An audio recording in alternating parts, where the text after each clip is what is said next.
सवाल है कि न्यूक्लियर मिसाइलों के फ्यूल टैंक में पानी कैसे भरा? क्या चीन की ज्यादातर मिसाइलें सिर्फ भारी मेटल का खोखा भर हैं, या फिर चीन में भ्रष्टाचार इस कदर बढ़ चुका है कि इससे अब सेना भी नहीं बच पा रही है? और सबसे अहम सवाल यह कि चीन के पानी वाले मिसाइल देकर अमेरिका क्यों खुश हो रहा है? ये देखिए, सवाल बारी बारी से आ रहे हैं आपके सामने स्क्रीन के ऊपर। तमाम सवालों के जवाब आपको बताया, उससे पहले देखिए कैसे चीन के साइलों में रखे मिसाइलों में भरा पानी इस वक्त चर्चा का केंद्र बना हुआ है। कोविड के बाद से ही चीन पूरी दुनिया के लिए एक बहुत ही सस्पिशियस देश बन गया है। पूरी दुनिया चाइनीज हथियारों को लेकर भी अब शक की नजरों से देखती है। ऑपरेशन सिंदूर में जिस तरीके से चाइनीज हथियारों की भद पिटी थी, वो भी सबको याद है। पाकिस्तान ने चीन के एक्सपोर्ट किए गए variant HQ-9P long range air defence system का इस्तेमाल किया था, आपको याद होगा। लेकिन यह भारत के ब्रह्मोस और स्कैल्प मिसाइलों को इंटरसेप्ट करने में नाकाम रहा था। और इतना ही नहीं, पाकिस्तान ने चाइनीज JF-17 फाइटर जेट से PL-15 मिसाइल ऑपरेशन सिंदूर के दौरान फायर की थी। लेकिन चीन दावा करता है कि उसका PL-15 beyond visual range air to air missile है। लेकिन यह मिसाइल टारगेट को छोड़िए खाली मैदान में ही गिर गई। बाद में इसका मलबा भारत में रिकवर किया। ऑपरेशन सिंदूर के बाद विदेशों में चीन के सैन्य सामानों की डिमांड पर असर पड़ गया। माना कि चीन का सैनिक सामान जो है वो दुआमी दर्जे का है, वो उसकी क्वालिटी अच्छी नहीं है। वहीं अब चाइनीज न्यूक्लियर मिसाइलों के फ्यूल टैंक में पानी भरे होने से, इस खुलासे से जाहिर तौर पर शी जिनपिंग की टेंशन कई गुना बढ़ गई हो। उन्होंने अपना जोर लगाया जो उनके पास था।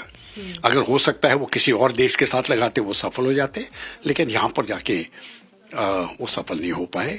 वो हमारी सेना, इंडियन आर्मी, इंडियन एयरफोर्स और इंडियन नेवी, क्योंकि बेशक नेवी ने हिस्सा नहीं लिया लेकिन वो पूरी तरह से डिप्लॉयड थे।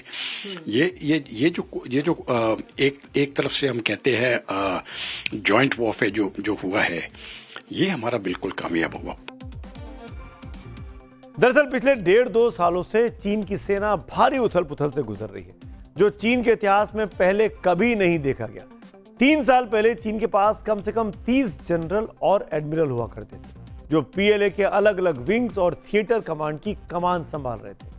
अब इनमें से लगभग सभी को या तो बाहर कर दिया गया है या वे अचानक से गायब हो गए हैं।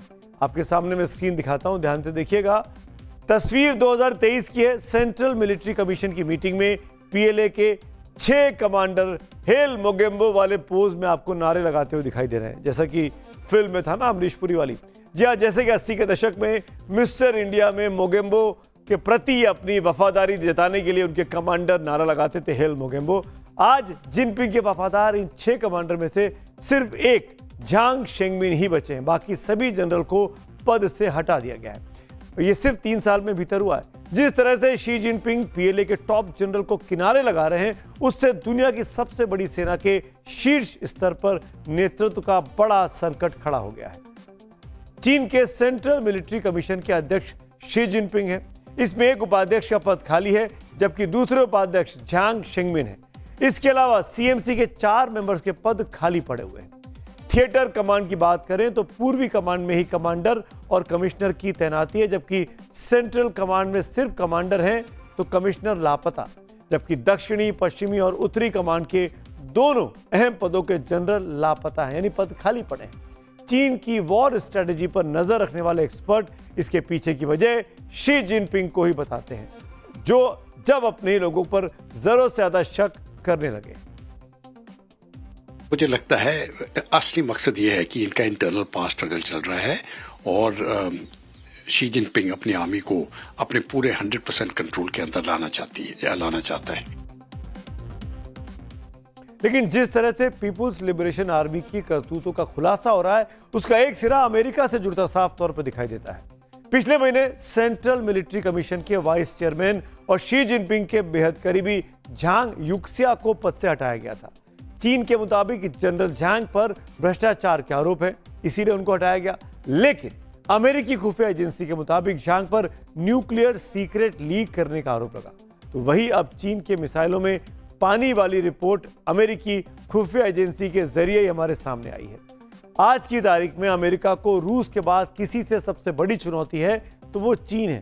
और यही वजह है कि अमेरिका, खासकर ट्रंप, ऐसा कोई मौका छोड़ना आज की तारीख में नहीं चाहते जिससे पूरी दुनिया में चीनी सेना की किरकिरी हो, क्योंकि इससे आखिरकार फायदा अमेरिका को ही होगा। हम सब जानते हैं चीन अगर मजबूत होगा तो ट्रंप के लिए, उनके प्रशासन के लिए कड़ी चुनौती पेश करेगा। इसीलिए अमेरिकी मीडिया के हवाले से अमेरिका की तरफ से चीन की अंदरूनी खबरें ज्यादा आती हैं। चीन से